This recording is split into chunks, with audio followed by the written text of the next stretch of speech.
Hello everyone, good morning. कैसे हैं आप लोग? आई होप इससे पहले वाला वीडियो आप लोगों ने देखा होगा।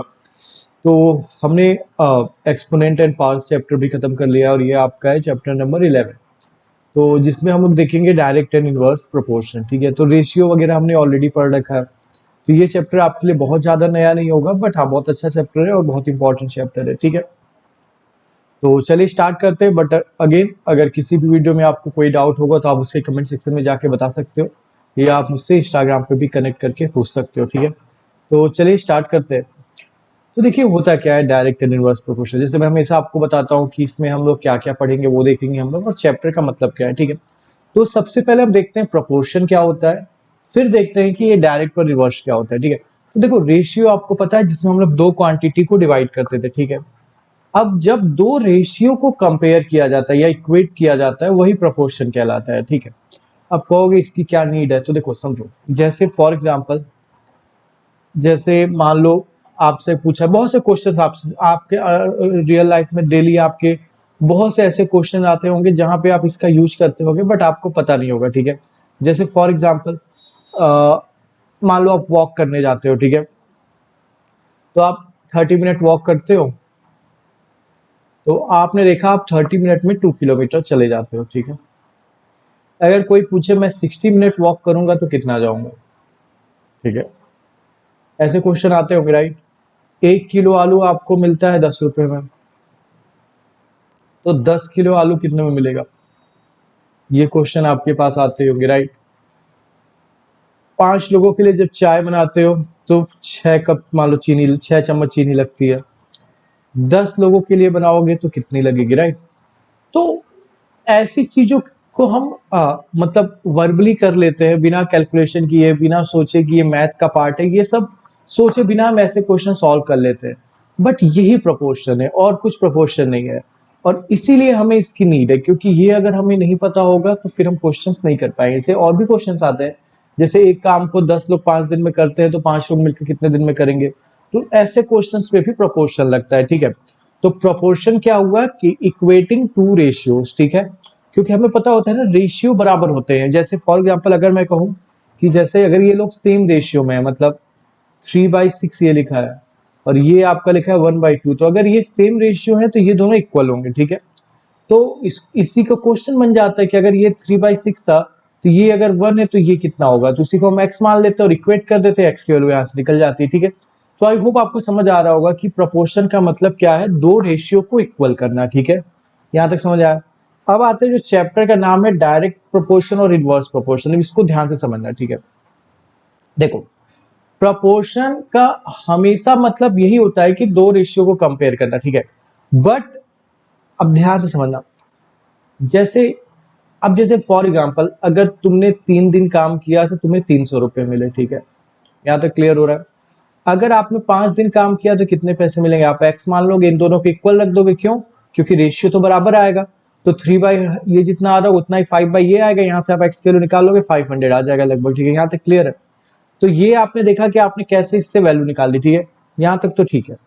बट रेशियो, अगर एक चीज बढ़ रही है, ध्यान समझना। देखो रेशियो क्या होता है, दो क्वांटिटी होती है। ठीक है, रेशियो में एक क्वांटिटी होती नहीं है, दो क्वांटिटी होती है। ठीक है, और देखो ध्यान समझना, रेशियो में दो क्वांटिटी होती है और प्रोपोर्शन में टोटल 4 क्वांटिटी होती है, मतलब दो ही क्वांटिटी दो बार होती है। ठीक है, क्योंकि आप इक्वेट करते हो, आपको एक में दोनों पता होता है और दूसरे में कोई एक पता होता है और दूसरा आपसे पूछता है। ठीक है, ये होता है प्रोपोर्शन, राइट। बट हमें पता होता है अगर दोनों का रेशियो सेम है या दोनों प्रोपोर्शन में है, तो इट मीन्स क्या होगा कि जैसे ये बढ़ा होगा वैसे ही दूसरा वाला बढ़ेगा। ये हमको नहीं देखा था ना, कितनी बार मल्टीप्लाई हो किया है उतनी बार ही मल्टीप्लाई करके इसको भी लाना होता है। ठीक है, यहाँ तक क्लियर हो रहा होगा आपको, आइयो। तो बट डायरेक्ट प्रोपोर्शन का मतलब क्या होता है, देखो यहां तक क्लियर हुआ कि नहीं, 4 क्वांटिटी होंगी प्रोपोर्शन में, राइट। दो दो करके, दो क्वांटिटी दो क्वांटिटी। ठीक है, तो डायरेक्ट प्रोपोर्शन का मतलब होता है कि अगर एक चीज बढ़ रही है तो दूसरी चीज भी बढ़े, या फिर एक चीज अगर घट रही है तो दूसरी चीज भी घटे। तो ऐसी चीजों को हम लोग क्या कहते हैं, डायरेक्ट प्रोपोर्शन। देखो ध्यान सुना, मैंने सिर्फ बढ़ना नहीं बोला, बच्चे कंफ्यूज हो जाते हैं। वो सोचते हैं अगर एक बढ़ रही है और दूसरी भी बढ़ रही है तो डायरेक्ट हो गया, एक घट रही है दूसरी भी घट रही तो इनवर्स हो गया। नहीं, मैंने क्या समझाया, अगर एक चीज बढ़ रही है दूसरी चीज भी बढ़ रही है, या एक घट रही है दूसरी भी घट रही है, मतलब दोनों सेम हो रहा है, तो ऐसे प्रोपोर्शन को कहते हैं डायरेक्ट प्रोपोर्शन। जैसे एग्जांपल समझो ध्यान से, 4 लोगों के लिए अगर 5 चम्मच चीनी लग रही थी, राइट, तो अगर 8 लोग हो गए तो क्या लगता है, चीनी बढ़ेगी या कम हो जाएगी भाई, बढ़ेगी और ज्यादा चीनी लगेगी, राइट। तो ये क्या हो गया, डायरेक्ट प्रोपोर्शन। क्लियर हुआ। एक और एग्जांपल लेते हैं। जैसे आपका घर में मान लो आपने क्या किया था, आपके मान लो बहुत लोगों के घर होता है कि पूरे मंथ का खान मतलब वो ग्रोसरी वगैरह वो लोग एक ही दिन शॉपिंग करके आ जाते हैं, ठीक है। तो मान लो आपके मेंबर्स 4 लोग थे, तो आपने जो भी सामान खरीद के लाया था वो 30 दिन चलने वाला था, राइट, एक मंथ। बट आपके मान लो समर वेकेशन में 4 लोग और बढ़ गए, अब 8 हो गए। तो सामान कितने दिन चलेगा, अब ज्यादा चलेगा या कम चलेगा, ऑब्वियसली कम चलेगा। मान लो 15 दिन चलेगा, तो क्या हुआ, एक क्वांटिटी बढ़ी, लोग बढ़ गए, बट कितने दिन फूड चलेगा वो घट गया, राइट। तो ये क्या हो गया, ये हो गया आपका इनवर्स प्रोपोर्शन। समझ में आया। अगर एक बढ़ा दूसरा बढ़ा तो डायरेक्ट, एक घटा दूसरा घटा तो डायरेक्ट, मतलब सेम चीज दोनों के साथ हो रही है तो डायरेक्ट। पर एक बढ़ रहा हो दूसरा घट रहा हो, या एक घट रहा हो दूसरा बढ़ रहा हो तो इनवर्स। क्लियर हुआ यहां तक। आई होप आपको डायरेक्ट और इनवर्स प्रोपोर्शन का मतलब समझ आ गया होगा। डायरेक्ट प्रोपोर्शन मीन्स क्या हुआ कि प्रोपोर्शन मतलब कंपेयरिंग रेशियोज, ठीक है, रेशियोज बराबर, ठीक है, होने चाहिए। अब क्या होगा, वो दो तरीके से कंपेयर कर सकते हो, एक मतलब एक बढ़ रहा हो तो दूसरा घट रहा हो, दूसरा घट रहा हो तो पहला बढ़ रहा हो, ठीक है, समझ में आया। क्लियर। अभी हम इसको आगे और अच्छे से देखिए, अभी मैं बस आपको चैप्टर का मतलब समझा रहा हूँ, ठीक है, तो आई होप आपको ये समझ आया होगा, ठीक है। अब आता है इस चैप्टर में हम लोग क्या क्या पढ़ेंगे, तो कुछ ज्यादा नहीं है इसमें। चार मतलब पहले डायरेक्ट प्रोपोर्शन आपको मैं समझाऊंगा, उसके कुछ और एग्जांपल्स आपको दूंगा, नेक्स्ट उसी के बेसिस पे हम क्वेश्चंस लगाएंगे, ठीक है। सेकेंड हम लोग क्या पढ़ेंगे, इनवर्स प्रोपोर्शन पढ़ेंगे, और फिर उसी के बेसिस पे हम लोग क्वेश्चंस लगाएंगे। क्लियर हुआ। आई होप यहां तक आपको चीजें समझ आ रही होंगी, ठीक है। चले चलिए आगे चलते हैं।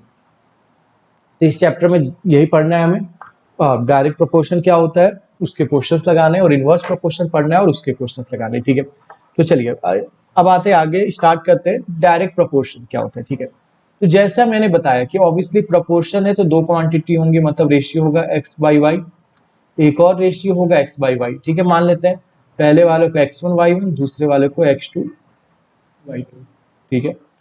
तो डायरेक्ट प्रोपोर्शन का मतलब होता है कि ये दोनों एज इट इज बराबर होते हैं, ठीक है। तो एक नॉर्मली जो आप अभी तक प्रोपोर्शन पढ़ते आए थे वो एक तरीके से डायरेक्ट प्रोपोर्शन था, जिसमें हम लोग दोनों रेशियोज को इक्वल कर देते थे, ठीक है। यहाँ तक क्लियर हुआ। मतलब जितने टाइम्स ये बढ़ के आया होगा उतने टाइम ये भी बढ़ा दो, जितने टाइम ये डिवाइड होके आया होगा उतने टाइम इसको भी डिवाइड कर दो। तो ये चीज आपकी क्या होती है, रेशियो, मतलब डायरेक्ट प्रोपोर्शन, ठीक है। तो अब जैसे फॉर एग्जाम्पल अगर कोई चीज 3 थी ये 6 हो गई, ये बढ़ के अगर 12 हो गई तो ये भी कितना होगा, अगर डायरेक्ट प्रोपोर्शन होगा तो ये 4 टाइम बढ़ा तो ये भी 4 टाइम बढ़ के ये 24 हो गया, ठीक है, समझ आया। डायरेक्ट प्रोपोर्शन लिखते कैसे, ध्यान से, एक सिंबल होता है, ये सिंबल होता है, ठीक है, ये सिंबल, ठीक है। तो ये सिंबल ये रिप्रेजेंट करता है कि x जो है वो y के डायरेक्ट, देखो ये सिंबल डायरेक्टली प्रोपोर्शनल का नहीं है, ठीक है, ध्यान से समझना। बहुत बच्चे इसी को डायरेक्ट प्रोपोर्शनल का सिंबल समझते हैं और फिर पूछते हैं कि सर इनवर्स प्रोपोर्शन का सिंबल क्या है, ठीक है। तो ये डायरेक्ट प्रोपोर्शन का सिंबल नहीं, ये बता रहा है कि देखो दोनों ऊपर आपने लिखा है, राइट, मतलब कॉफिशिएंट में, ठीक है। तो क्या होगा कि जैसे ये बढ़ेगा वैसे ये बढ़ेगा, ठीक है, क्लियर हुआ। फॉर एग्जाम्पल देखो, जैसे मान लो ये 3 था तो ये कितना था, दूसरा वाला 6 था, ये 12 हुआ तो ये भी क्या हो गया, 24 हो गया। तो जैसे ये बढ़ा वैसे ये बढ़ा, यहाँ तक क्लियर। तो आई होप ये डायरेक्ट प्रोपोर्शन आपको समझ आ रहा हो, ठीक है। अब इसी को जब प्रोपोर्शनैलिटी हटाते हैं तो ये लिख देते हैं x इक्वल टू के वाई। अब कहोगे सर ये क्या, ये तो बड़ा कंफ्यूजिंग है, ठीक है, समझो। देखो इसका मतलब ये है कि x directly proportional to y है, यहां तक समझ आया, ध्यान से बना। पर इसका ये मतलब नहीं है कि x और y बराबर है, ठीक है, क्योंकि ये इक्वल का साइन नहीं है, ये प्रोपोर्शनैलिटी का साइन है, ठीक है। तो आप ध्यान से देखो, ये जो था आपका, ये 12 हुआ, ये 24 हुआ, तो ये x है, ये y है, ये x है, ये y है, राइट। तो x अगर 3 था तो y क्या था आपका, 6 था, बराबर तो नहीं थे, राइट। ये आपका 12 हुआ तो ये क्या हुआ, 24 हुआ, बराबर नहीं है, पर ये बढ़ा तो ये बढ़ा, राइट। अब कहोगे सर तो ये तो समझ में आ गया, ठीक है, कि ये बढ़ रहा है तो ये भी बढ़ रहा है, बट ये आपने क्या लिख दिया है, ठीक है। तो देखो प्रोपोर्शनैलिटी के साइन से क्वेश्चन तो सॉल्व होता नहीं, इसमें इक्वल रहता तो समझ में आता, तो इसको हमने इक्वल के फॉर्म में लिख दिया, ठीक है। अब के आपका एक कांस्टेंट होता है, इसको कहते हैं कांस्टेंट, मतलब एक्स जो भी होगा वो y से इंटू कर दोगे उस कांस्टेंट को तो आ जाएगा। जैसे फॉर एग्जांपल पहले केस में x क्या था 3 था, y क्या था 6 था, तो k की वैल्यू क्या आ गई, मान लो यहां से आप निकाल भी लो तो k की वैल्यू 1/2 आ गई, ठीक है। अब आप k की जगह 1/2 रखो, देखो ये दोनों बराबर हो गए, ठीक है। दूसरा केस ले लो, x की जगह 12, अब तो k पता ही है 1/12 है, 2 है, y की जगह ये रख दो, एक कट गया 12, ठीक है। क्लियर हुआ, समझ में आ रहा है कुछ। तो ये बराबर नहीं होते हैं, बराबर करोगे तो यहाँ पे एक कोफिशिएंट आ जाता है जिसको हम लोग कहते हैं कांस्टेंट, ठीक है। प्रोपोर्शनैलिटी की साइन ये आप आगे पढ़ोगे, अभी उतना ज्यादा यूज नहीं है, जस्ट ये लिखने का तरीका है कि इट मीन्स ये दोनों बराबर है, ठीक है। तो मतलब कहने का ये है कि इसके और इसके में हमेशा सेम टाइम्स का ही डिफरेंस होगा, ठीक है। क्लियर हुआ, मतलब आप कोई भी ले लोगे, अगर वो रेशियो है, डायरेक्ट रेशियो है, तो वो एक ही नंबर से मल्टीप्लाई कर दोगे दूसरे वाले को तो पहला वाला बच जाएगा, ठीक है। क्योंकि होता क्या है, देखो 3/6 आप लिखिए हो, ये रिड्यूस होकर ये भी तो 1/2 ही बनेगा, राइट। 12/24 लिखा है क्योंकि दोनों सेम रेशियो में, तो ये भी रिड्यूस होकर 1/2 ही बना। तो कटने के बाद तो आखिरी में यही आ रहा है जितना बेसिक वाला। बाकी क्या हो रहा है, इसको आपने 2 बार मल्टीप्लाई किया, इसको भी क्या क्या ऊपर नीचे 2 से इंटू कर दिया, इसको 3 से किया, इसको ऊपर नीचे 3 से कर दिया, लास्ट में डिफरेंस तो इतने का ही आ रहा है, राइट। तो यही वो कांस्टेंट हो जाता है। क्लियर हुआ, ज्यादा कंफ्यूज होने की जरूरत नहीं है। मैं आपको अगर समझाऊं तो सिंपल सा आप ये समझ लो कि रेशियो की बात हो रही है, राइट। तो रेशियो होगा तो मतलब एक्स बाई वाई के फॉर्म में दिया, और रेशियो का मतलब क्या होता है, डिवाइड करके तो देना होता है, राइट। तो ये आपको क्या किया होगा, डिवाइड करके दिया होगा, ठीक है। अब क्या होगा आपका कि अगर ये आपको डिवाइड करके दिया हुआ है तो प्रपोर्शन है, तो एक चीज और डिवाइड करके दी हुई होगी, यहां तक क्लियर है, ठीक है। दो चीजें हम इसको नाम दे दें अलग अलग, x1 y1 x2 y2, किसी को कुछ भी नाम। डायरेक्ट प्रोपोर्शन में ये दोनों बराबर होते हैं, ठीक है। तो आपको हमेशा जितने भी क्वेश्चन होंगे आपको 3 चीजें दी हुई होंगी और चौथा आपको निकालना होगा। क्लियर हो गया, समझ में आया, बस बेसिक यही है, ठीक है। इसके सामने इसका वाला, इसके सामने वाई, एक्स के सामने एक्स, वाई के सामने वाई, इक्वल कर दो, चार में से कोई भी 3 दिया आप चौथा निकालोगे, यही होता है डायरेक्ट प्रोपोर्शन, ठीक है। तो आई होप आपको इतना समझ आया होगा। डायरेक्ट प्रोपोर्शन का मतलब क्या हुआ कि एक चीज बढ़ी तो दूसरी बढ़ी, एक घटी तो दूसरी घटी, ठीक है। तो यहां तक हमने देख लिया। नेक्स्ट वीडियो में हम आपकी एक्सरसाइज खत्म करेंगे जो पहली है, जो कि पूरी डायरेक्टली प्रोपोर्शन पे होगा। मैं लिख के दे रहा हूँ, इसके अलावा और कुछ नहीं आएगा, ठीक है। मैं एक और कॉन्सेप्ट आपको थोड़ा सा समझाना चाहता हूँ इस वीडियो से पहले। जैसे आपको याद होगा रेशियो आपने जब पढ़ा था तो आपसे रेशियो निकालने को कहता था 5 मीटर और 100 सेंटीमीटर का, याद आ रहा है। तो मैंने कहा था कि ये दोनों को एक ही यूनिट में करके ही रेशियो निकलेगा, राइट। समझ में आ रहा है। तो आप दोनों को सेंटीमीटर में करते थे, फिर डिवाइड करते थे, फिर आता था, यहां तक क्लियर, ठीक है। पर अभी एक आपको मैंने डायरेक्ट प्रोपोर्शन का एग्जांपल दिया था कि आप 30 मिनट में 2 किलोमीटर जा रहे हो, तो 60 मिनट में आप कितने किलोमीटर जाओगे। तो अगर ये सेम प्रोपोर्शन में था तो मैंने क्या बताया, 30/2 कर दो इक्वल टू 60 ये कर दो, x कर दो, x की वैल्यू यहां से निकाल दो। तो आप कहोगे सर आपने फिर ये तो आपने रेशियो बना दिया, आपने इसका रेशियो बना दिया, ये आपने सर कैसे कर लिया, ठीक है। क्लियर हो रहा है, समझ में आ रहा है, ठीक है। क्योंकि आपने तो कहा था सेम यूनिट होनी चाहिए, ये तो मिनट में है, वो किलोमीटर में, मतलब मिनट और किलोमीटर तो डिफरेंट क्वांटिटी ही होगी, राइट। मीटर और किलोमीटर थोड़ी है, मिनट और किलोमीटर है। तो ये आपने कैसे कर लिया, ठीक है। तो ध्यान से समझना मैं क्या समझाना चाह रहा हूं। देखो ऐसा, ये बहुत अच्छे समझना, ऐसा नहीं है कि चीजें सेम यूनिट में होना चाहिए, ठीक है। इट डिपेंड्स कि आप उसको इंटरप्रेट कैसे कर रहे हो, ठीक है। मतलब फॉर एग्जांपल अगर 5 मीटर था और 100 सेंटीमीटर था, आप डिवाइड करोगे तो 5/100 आ गया, 1/20 का रेशियो आ गया, ठीक है। तो अगर आप ये किसी को एक्सप्लेन कर पा रहे हो, ठीक है, कि तुम जितना भी सेंटीमीटर में लोगे, अगर 20 सेंटीमीटर में लेते हो तो तुम्हें 1 मीटर में लेना पड़ेगा, ध्यान समझा। अगर तुम 40 सेंटीमीटर में ले रहे हो तो मीटर में तुम्हें 2 लेना पड़ेगा। अगर तुम मान लो कुछ और ले लो, 100 लेते हो तो मीटर में तुम्हें 5 लेना पड़ेगा, ठीक है। अगर आप ऐसे एक्सप्लेन कर पा रहे हो कि ये दोनों चीजें डिफरेंट डिफरेंट चीजों का रेशियो है, राइट, तो आपको यूनिट भी कन्वर्ट करने की जरूरत नहीं है, ठीक है। बट अगर आप इसको किसी को ये बता रहे हो कि भाई देखो ये अगर 20 है तो ये 1 हो जाएगा, तो वो आप गलत बता रहे हो, ठीक है। क्योंकि ये 20 अलग चीज है, ये 1 है। समझ, मेरी बात समझ में आ रही है। जैसे फॉर एग्जाम्पल मैं बोलूं कि ये मुझसे 2 बड़ा है, ठीक है, अब 2 बड़ा बोल दिया मैंने तो वो क्या समझ सकता है, 2 साल भी समझ सकता है, 2 महीने भी समझ सकता है, कुछ भी समझ सकता है, राइट? तो कंफ्यूजन हो जाएगा। बट अगर सब लोग साल की बात कर रहे हैं, उसमें मैंने 2 बोला तो वो मतलब सब लोग फिर ईयर की ही बात करें तो वो भी अंडरस्टूड हुआ ईयर, ठीक है, क्लियर हुआ।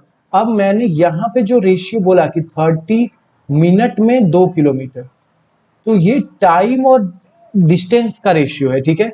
तो ये किसके इक्वल होगा, टाइम और डिस्टेंस के रेशियो के ही बराबर इक्वल होगा। क्लियर हुआ, समझ में आ रहा है, यहां तक क्लियर है।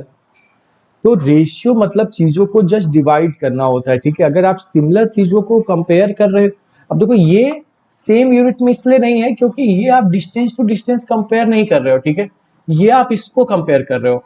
तो इस वजह से थोड़ा ये क्लियर हुआ होगा आई होप कि आप सेम यूनिट में करते हो अगर तो आपको बताना पड़ेगा कि अगर सेम नहीं है कि भाई देखो ये डिस्टेंस है ये टाइम है, तो तुम भी डिस्टेंस और टाइम लाओ। जैसे यहाँ पे मैंने बताया कि भाई देखो ये मीटर है ये सेंटीमीटर, तो तुम भी जो अपना लाओ वो मीटर और सेंटीमीटर में लाओ, ठीक है।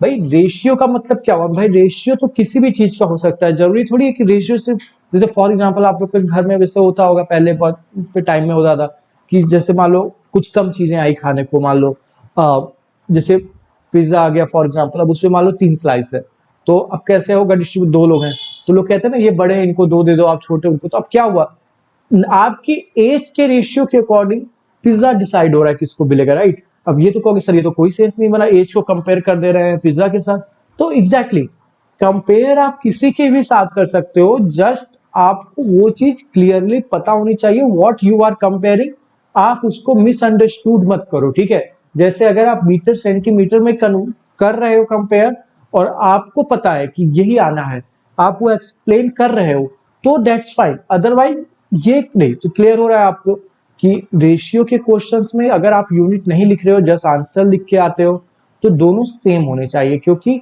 बट यहाँ पे आपसे कोई रेशियो तो पूछ नहीं रहा है, यहाँ पे लोग आपसे क्या पूछ, जैसे मैं आपको फॉर एग्जांपल बताऊं, अगर क्वेश्चन आपसे पूछा 5 मीटर अगर है तो ये आपका 20 सेंटीमीटर है, ठीक है, मान लो 2 चीजें थी, ये अगर 10 मीटर हो गया तो ये कितना हो गया, ठीक है, ध्यान से बना मेरी बात, ठीक है। क्या पढ़ा था आपने कि दोनों कंपेयर करो, तो हमने किया ये 500 मीटर हो गया तो इसका रेशियो 20, ये आपका 1000 हो गया तो इसका एक्स यहाँ से आप निकाल लो क्या आ गया, ये 2 बार में ये 40 आ गया, 40 सेंटीमीटर, क्योंकि सब आपका सेंटीमीटर, आपका आंसर आ गया, क्लियर, कोई दिक्कत नहीं, ठीक है। अब आपने क्या किया, डिवाइड नहीं किया, ठीक है, ये 5/20 इसको कर दिया, ये 10/x कर क्या कितना था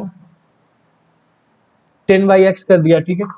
अब क्या होगा, आपका x की वैल्यू यहां से भी निकालोगे 40 आएगा, तो देखो ये मीटर के सामने मीटर था, सेंटीमीटर के सामने सेंटीमीटर, अभी भी यही आ गया आंसर, ठीक है। तो जब हम प्रोपोर्शन में करते हैं तो उतना मैटर नहीं करता है कि दोनों चीजें सेम है कि नहीं, राइट, क्योंकि जो आंसर आ रहा है वो पर्टिकुलर में ही आ रहा होगा जो गायब था। बट जब आप रेशियो निकालते हो तो वहां पे 4 क्वांटिटी तो होती नहीं है, तो वहां कुछ कैंसिल आउट तो होता नहीं है ऐसा, तो वहां पे इसलिए कहा जाता है कि आप सेम में करके करो, तो देखो आंसर दोनों से हमारा सेम आ रहा है, ठीक है, क्लियर हुआ। बस ये ध्यान रखो जब रेशियो पूछे तो सेम क्वांटिटी में रख के ही करना, यहाँ पे कंपेयर करने को बोला है तो आप कुछ भी कर सकते हो, क्लियर है। यहाँ तक आई होप आपको चीजें समझ आई होंगी, नेक्स्ट वीडियो में हम लोग मिलेंगे और एक्सरसाइज खत्म करेंगे, ठीक है, तब तक के लिए इतना ही, थैंक यू।